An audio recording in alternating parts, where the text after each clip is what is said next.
Hello and welcome back to the channel, and welcome to the start of a brand new long distance walk here in Norfolk, where I am about 3 kilometres into the Nar Valley Way, which begins at Kings Lynn.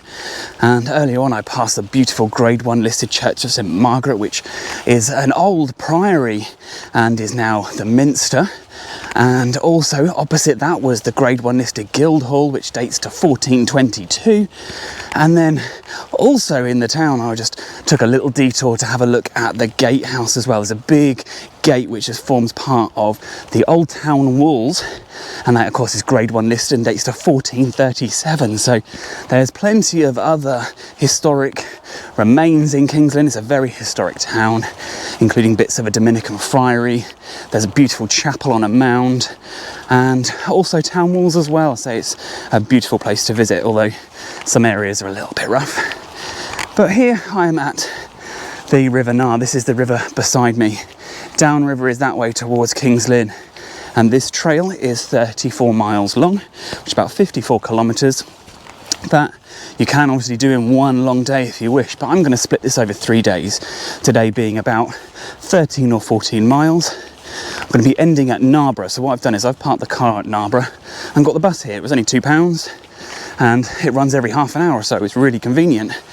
Just got to note that beyond there is almost no public transport links. So I'm going to have a car at the end, car at the beginning, and just do 2 other short sections. And it ends at the village of Gressenhall, which is probably 10 miles or so west of Norwich. And there is a little connection path as well called the Valley Way, I think, or something like that. The Waveney Way. Sounds familiar. That connects this trail into the centre of Norwich, if you want to go all the way. But for now, I'm sticking to this riverbank path pretty much solid for the next 13 miles.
So as you can hear and probably see, I have just crossed the A10, which is about 3 or so miles south of Kings Lynn, and I'm just over 9 kilometres into the walk. So for today, probably about 12 or so left, which is about 7.5-ish, 8 miles, something like that to go. And on the sign, well, actually signs have been really bad up until this point. One in Kings Lynn itself, which wasn't at the start, and then nothing, I don't think, until we got to the road about a mile behind me, which is pretty poor.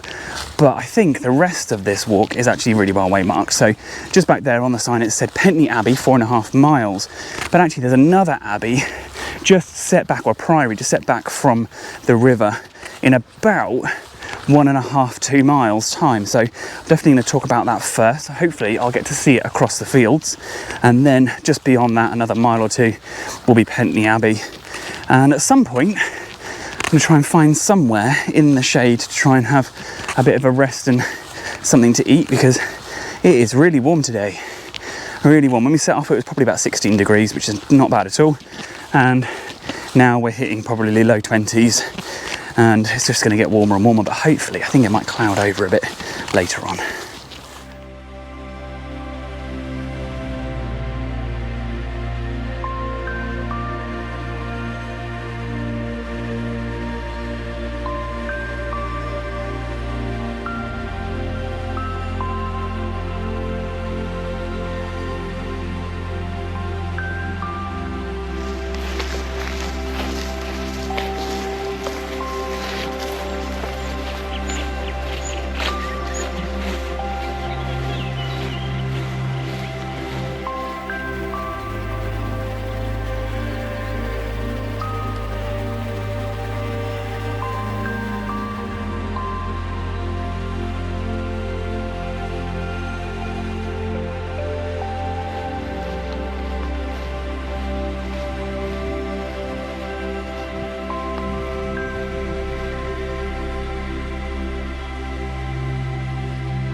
So we've just crossed the road here by High Bridge. That's this brick structure here, and the gently flowing waters of the River Nar heading towards Kings Lynn that way. And we're about 13 kilometres in here. And I've stopped to show the ruins of Blackborough Priory, which sit over here, just the other side of this little quarry. Now, that priory was founded about 1150, and by 1200 it was given over to Benedictine nuns, who remained there until the dissolution of the monasteries. And there is another priory about 2 or 3 kilometres further up, which I should get a better view of.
So just across the field over there is Pentney Priory, which was founded in 1130.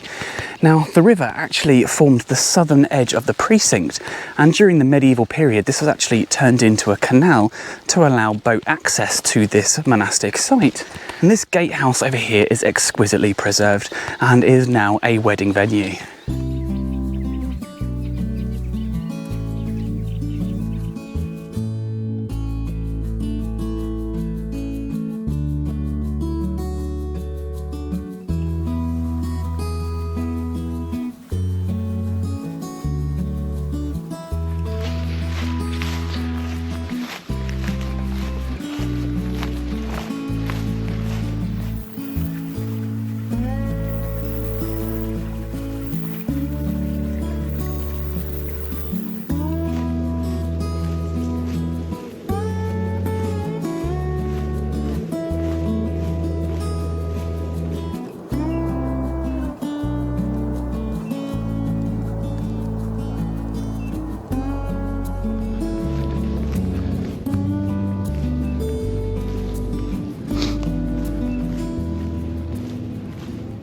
So we've just come across a little bit of a surprise here. This is Narborough Bone Mill, and it wasn't on the map or anything like that, but there's actually a little information board just here.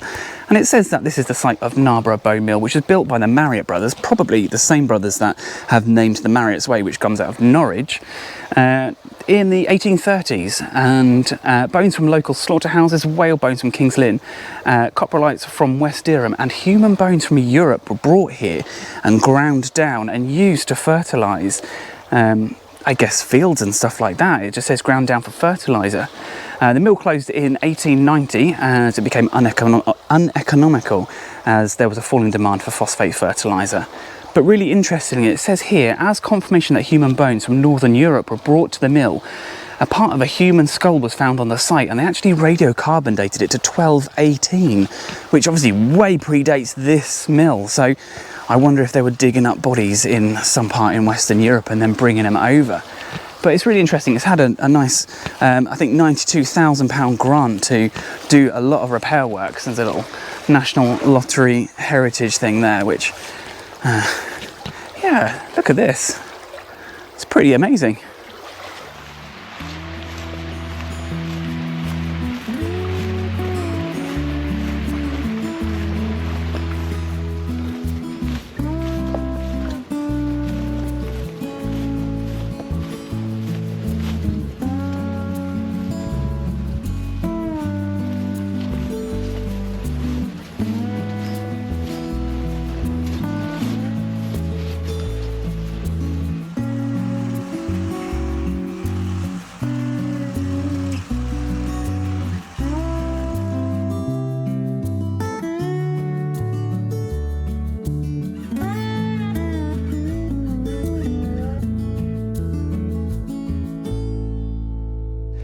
So we're now here at Narborough and the end of this part of the walk, and I'm actually here at the All Saints Church. This is a Grade 1 listed and dates to mainly the 13th and 14th century. It's a bit unusual because the tower is just slightly offset from the nave and chancel, you can see there. And also, just round the corner, there is a 12th century blocked doorway, so it's likely that there was an older church on the site, probably a Norman church, prior to this building being constructed. And if you have enjoyed this video, don't forget to hit like, hit subscribe, and ring the bell to keep up to date with future uploads. And I will see you in part 2, where I'm going to be travelling from here, which is Narborough, all the way to Litcham.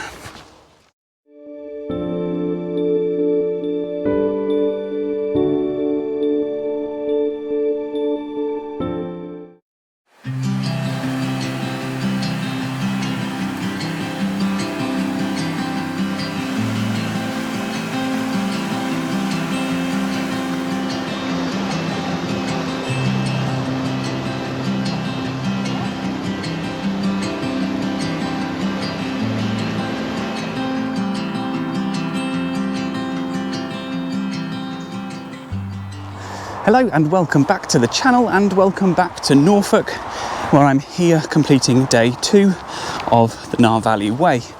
So the village of Narborough sits about a mile actually behind me, and I've been following the river the whole time, except Littleworth, a note just at the A47. There's a chance of going under the A47, which is only about 3 foot high, so you have to really sort of crouch down, or you go round. But if you go round, there's steps down the other side, but then you've got to go over a bank which is really, really steep and loose. Let me go under this tree that's fallen.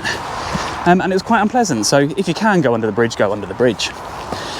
But anyway, this section is about 18 kilometres, which is 11.5 miles, and it's going to finish at Litcham. We've got a car parked just over there so that we can get back. And the river is looking beautiful at the moment, really clear. I can see the bottom, I can see all the weeds just gently moving.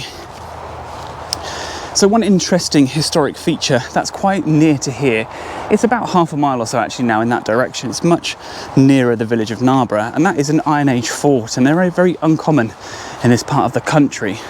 I can only think actually of three others off the top of my head. There's one at Thetford, there's one at Warham, and there's another one just up near Holcombe as well. So there's probably a few more around, but they're the only ones that I can think of at the moment. And this fort obviously dates to pre-Roman times, so probably, you know, 500 or 600 BC. And it may seem like a bit of a random location for them, but actually it's quite a good location, because just near where I am at the moment is the line of the Icknield Way. Bear with me while I just try and fight my way through some holly bushes. This is going to hurt. So that was rather unpleasant. There's some really overgrown holly trees right on the path, and you've got to fight your way through. So battered it with the stick a little bit just to try and break a little channel through for people. But anyway, yeah, so just up ahead is actually the line of the Icknield Way, which is an ancient trackway that comes from the end of the Ridgeway, which is down in sort of Wiltshire area, and actually travels all the way up to the Norfolk coast. And the Iron Age fort just sits a couple of 100 metres away from there, so I think it's actually a very strategic place, being surrounded by part of the river as well for defence, and then these high banks as well.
So we just come out of the trees into an actual estate, and I didn't know this, but if I look to my left over here, there is like a little temple, which is the sort of thing you'd see in a big country estate. And just from here, I can look down this long avenue, because this would have been a viewpoint down here, and that's Narford Hall. That's a Grade 1 listed building, and it dates back to about 1690 to 1704. I've just stung myself on those nettles. Yeah, so I didn't even know we were going to be entering the estate, and there's actually a lake, I think, between us and the hall. It's almost a mile down this really long avenue, but I think they need to do a little bit of maintenance work of the path here, because it's all very overgrown at the moment.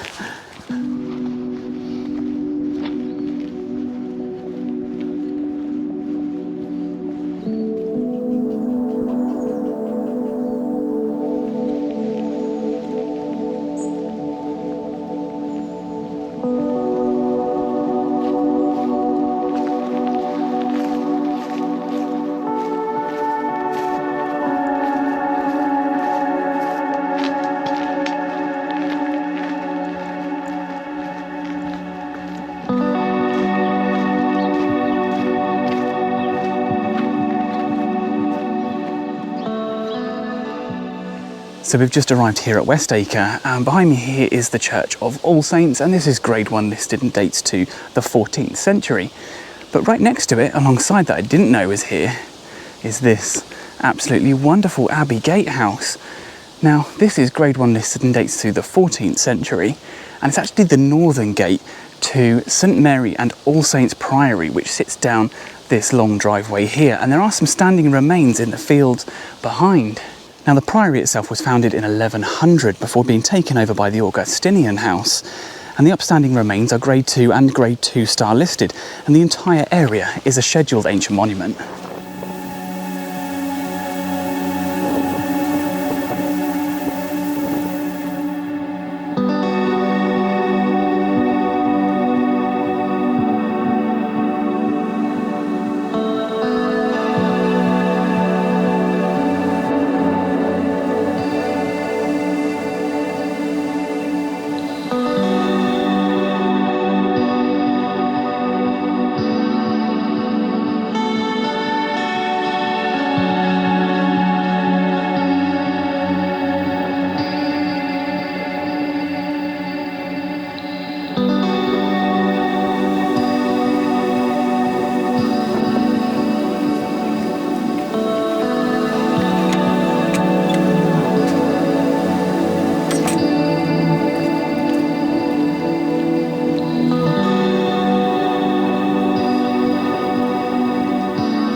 So I'm here now at the entrance to Castle Acre Priory, and this site is owned and managed by English Heritage.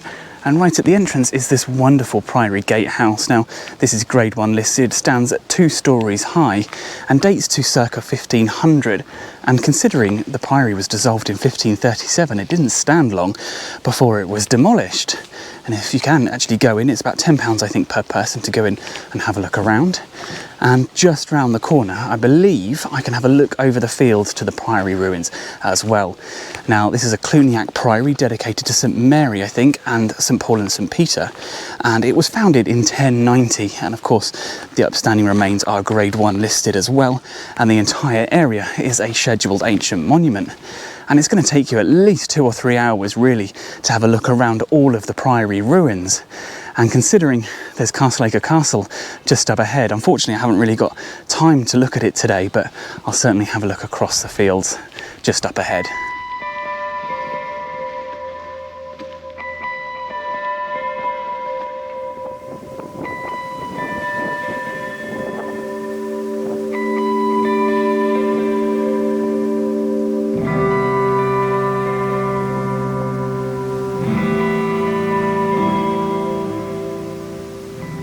In the village centre is the Grade 1 listed Church of St Mary, which dates to the 14th century, but definitely replaced an earlier building on the site, as some elements are dated to around circa 1300. Close to the church is the Grade 1 listed Bailey Gate, which dates to about 1300, and would have been one of the main entrances in and out of the large castle grounds that cover much of the village of Castle Acre now. So where I am at the moment is inside Castle Acre Castle, and this is actually the keep that I'm in at the moment. And this building dates to about 1165 and stood about 19 metres high, and of course is a scheduled ancient monument. I believe all the building work is Grade 1 listed as well. Now, this wasn't the first building on the site. There actually used to be a country house on the site, and if I take you just out the entrance in a moment, you can see the outer wall of that country house because it actually had a larger footprint than the keep. But prior to that building being constructed, I'm under the impression that there was a Saxon hall on the site before the castle was founded.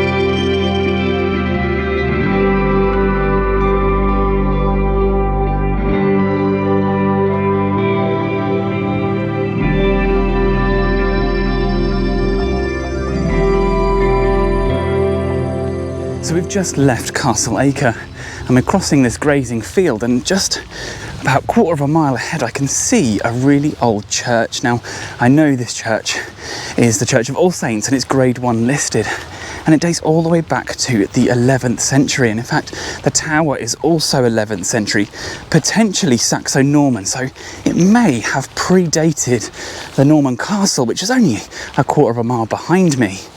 If not, it's definitely built around the same time as the initial phase of the castle, but it is actually in a neighbouring village.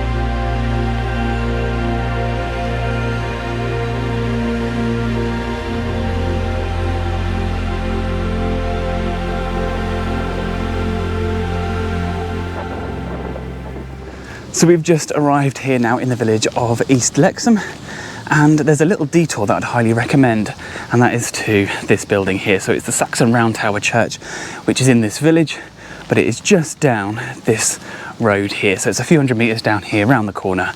So we're going to take this little detour and have a look at the church, and then backtrack down here and then follow the fields to Litcham. So hopefully you can hear me over the jets, but we've just arrived here at St Andrew's Church in East Litcham, and it is a beautiful Grade 1 listed building that dates back to the 11th century. And if I turn you this way, look at the corner here of the nave. You can see there is long and short work. That is diagnostically Saxon. And this round tower, now there's only 124 round towers in Norfolk, and I think only 180 in England. I say most of them here in Norfolk, but this one is particularly special because they think this one dates to 900 AD or thereabouts. So that actually makes it the oldest round tower in Norfolk, and potentially the oldest round tower in England. It's absolutely incredible that a building can survive that long and still be in use, being used for the same purpose for well over 1,000 years.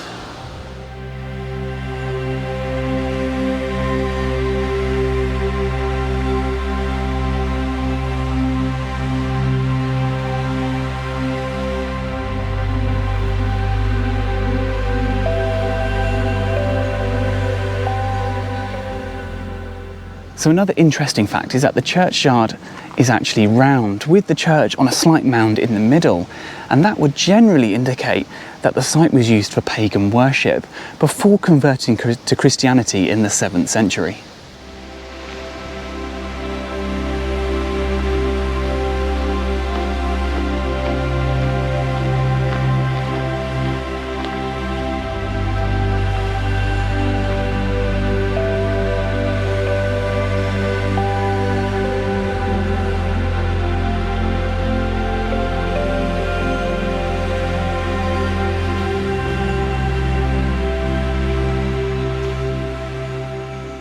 So we've just entered Litcham Common Nature Reserve, and just back there, when we were walking along the edge of the field, we were actually on the line of a Roman road called the Fen Causeway, and that route actually ran across Norfolk and then across the Fens as well towards Peterborough.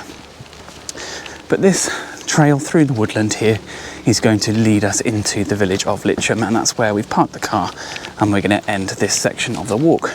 It's been a little bit longer than anticipated.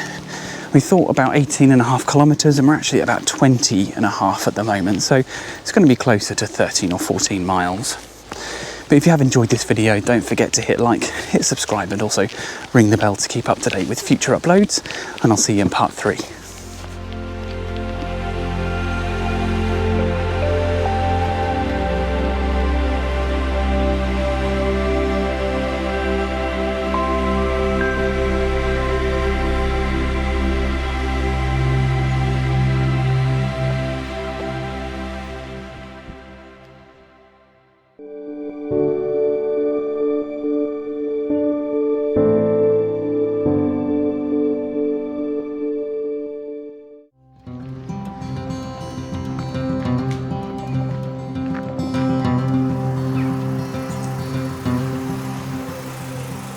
Hello and welcome back to the channel, and welcome back to the Nar Valley Way, where I'm on day 3, which begins here at Litcham, and it's going to end just the other side of Gressenhall, which is about 9 miles away. So it's a pretty short day really, considering what I've done over the last couple of days.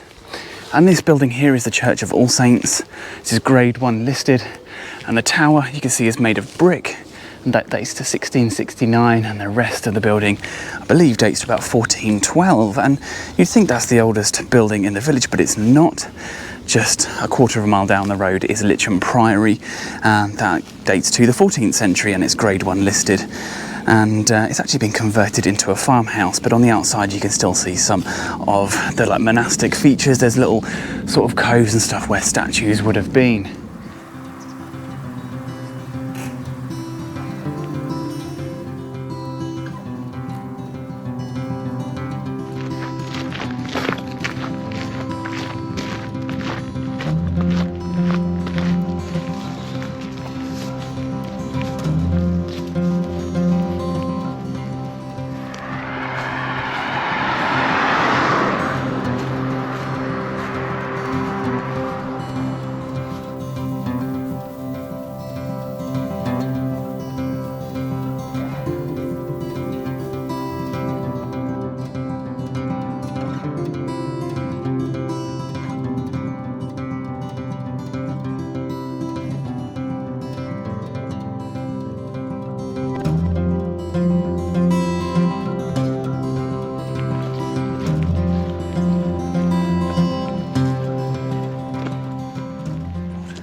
So we're at a bit of an unusual section where the path seems to deviate away from the route you'd expect and then comes back again. And the reason why is because just on the other side of this field is the source of the River Nar. There is a little pond just over there in the grounds of this great country house, and I believe that is the source of the river. As it then leaves the pond, it goes down the hillside here and then heads south and picks it up at Litcham. So actually, it makes perfect sense to come all the way out here because this is probably the closest I can get to the actual source of the river. But it's a bit unusual in the sense that on the Ordnance Survey map, it usually states like the source of the River Waveney, for example. It doesn't seem to say that here, but online sources indicate that that pond is the source. So it's here that I now turn south, or go southeast actually, towards the village of Meindl. And I'm hoping there's going to be a place where I can get like a nice ice cream because it's really warm. And there's also the remains of Meindl Castle, and I'll give you a bit more history on that when we get there.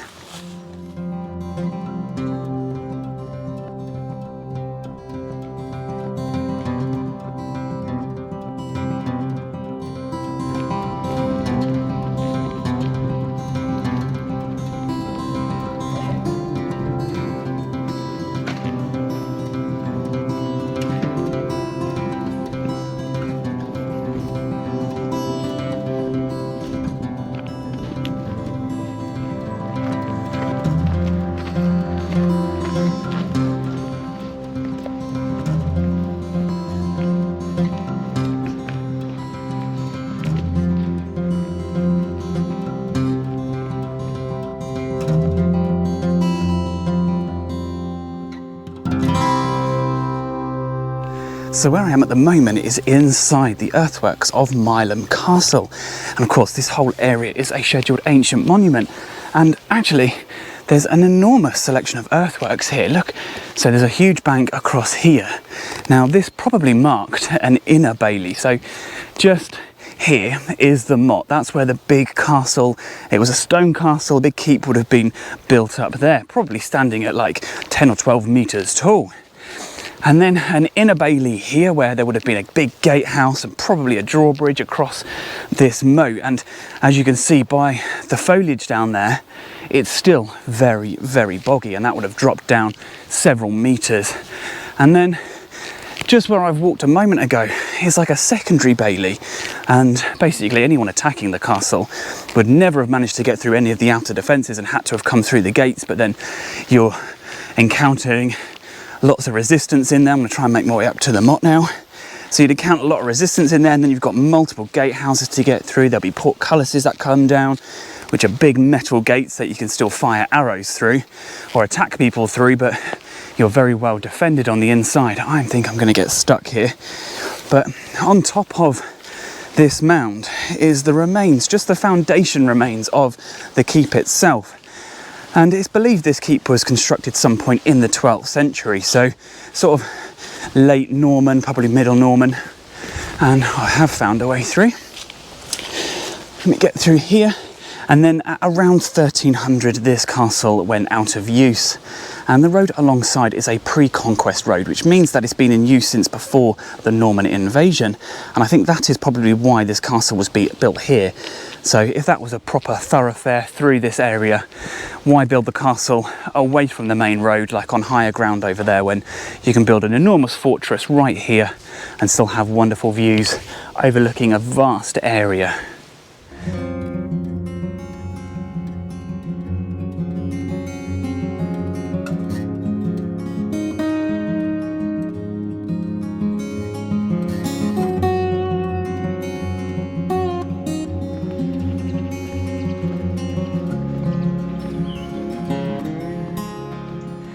So we've taken a very little detour off the trail just to come and look at the Church of St John, and this is a very unusual building because the tower is completely separate almost from the nave here, and I don't know why that is, but this building is 14th century and grade 1 listed, and that means it's actually built after the abandonment of the castle just down the road.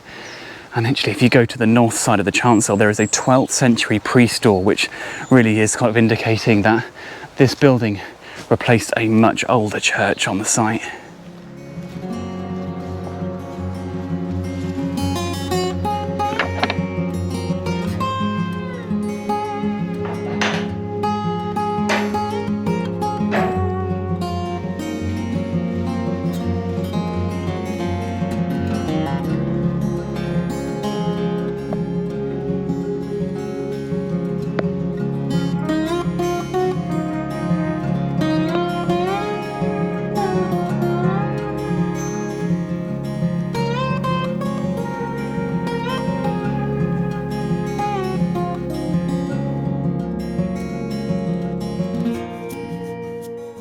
Now, one other little historic treat that's in the graveyard here is this behind me. It's right by the entrance, and it's actually the base of a medieval cross, and you can see some beautiful sort of stone carvings on there. Now, this has been dated to the 15th century and is protected as a Grade 2 star listed building. So I'm round on the south side of the chancel. I've got a feeling I may have said earlier the north side of the chancel, but I'm here on the south side, and this is the priest door. This is 12th century.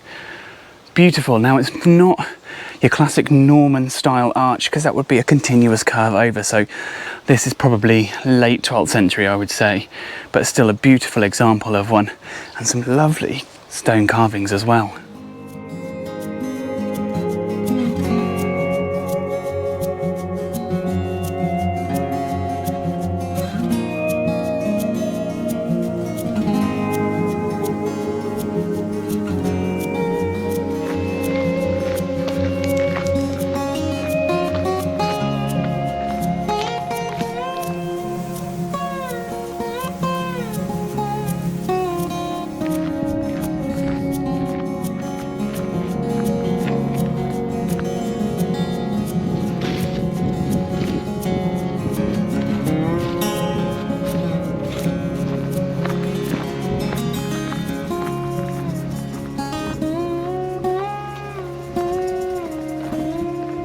So we're about halfway between the village of Meindl and Gressenhall, which is the end of the trail. And if you didn't know it, you would just walk straight past. But where I am at the moment is actually the site of the medieval village of Little Bittering. And it actually occupied all the fields just around here. Now, I have seen a tiny little hint that there is a moat just in these trees over there. You can see a nice cutting into the ground. It looks still a little bit boggy, although it's not filled with water anymore. And that is more than likely the site of Little Bittering Hall. Now, there is a place called the Manor House, which is a little bit further to the northwest, but I don't believe that's the original location. I believe it'll be here. And that is purely because the church is right alongside, and it's very common to have medieval halls, and then they'll build a church as well, so the neighbouring parish can use that, but also it's very close for them to go and worship as well. So this church just up ahead is the Grade 2 star listed Church of St. Peter, and it dates back to the medieval period, and of course is contemporary with the village that would have been here on the site. But this building actually has some 17th century additions as well, and alterations, which implies that the village was probably occupied into the 1600s, and then at some point after that became abandoned and then demolished.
And here we are, the last or first waymark for the Nar Valley Way, Kings Lynn in that direction, 34 miles. It felt like a little bit longer than that. This also marks the very start or end of the Wensum Way as well, which joins to the Marriott's Way and into Norwich. And on my left is the Museum of Rural Life over there. That's Gressenhall Museum, with the entrance just slightly further up. Now, if you have liked this video, please hit like, hit subscribe, ring the bell to keep up to date with future uploads, and I will see you in the next video.